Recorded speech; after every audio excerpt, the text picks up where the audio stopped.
Hi, I'm Madeline Brock. Welcome back to Unplug the Christmas Machine, based on the book by the same name by Joe Robinson and Jean Kopic-Stahelli.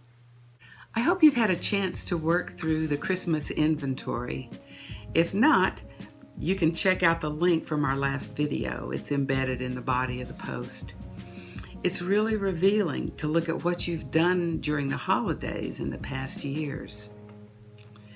Most people are surprised when they do this inventory because while we know we're busier than usual during the holidays, we almost always underestimate the sheer amount of work that's involved. But here's an idea. You might want to use this list as a planning tool to reallocate some of the responsibilities, especially if you've discovered that you're one of the people who's doing most of the work. Taking time to really look at what you do during the holidays can help you see where you're spending your time, your money, and your energy. You may also discover some things that you're doing just out of habit that have little or no value to you or to your family. When I first took this inventory, I discovered that the one activity that I dreaded during Christmas was writing Christmas cards. Now, don't get me wrong. I think that many people enjoy reconnecting with family and friends by sending Christmas cards. And I think that's fine, but I never enjoyed it. I started doing it after I was married, and I'm not even sure why I started doing it in the first place. But it became a burden to me. So that year I gave it up. And I was amazed at the relief I felt and that I was suddenly free to enjoy other aspects of the holiday season. But you know what's more amazing? That was 25 years ago, and no one has ever said to me anything about why they never get a Christmas card from me.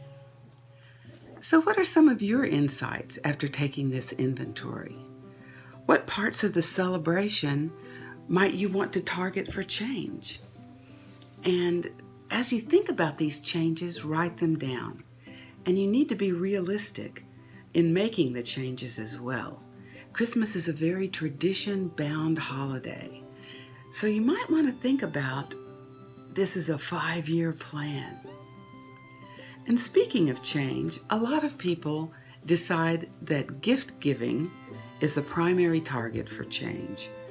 You look at commercials and you see the advertisers saying that we need to have the perfect gift for everyone on our list, regardless of whether we can afford it or not. So then we think, well, yeah, materialism is out of control. And sometimes when people read this book or come to one of the workshops or watch a video, they get the idea that we're advocating no gifts at all for Christmas. And I'm not saying that at all. In fact, giving gifts is one of the primary expressions of love for many people during the holiday season. What I am saying is that we can find ways to express our love in other ways than material gifts. Getting on Amazon and buying gifts for people and having them wrapped and delivered seems easy, but the gifts that I'm talking about require more of us. They require listening, caring, and responding. These are gifts of the compassionate heart, and that can connect us with the true meaning and spirit of Christmas. These gifts can take many forms. A kind word, a listening ear, preparing a meal for someone who is ill, reaching out to someone who is lonely, working at a food bank. This list of compassionate giving can go on and on and on. Take a moment now and think of 3 ideas for non-material gifts that you could give. The mindfulness of looking at these gifts and finding ways to share them with the people who truly need them is a great way to start unplugging the Christmas machine.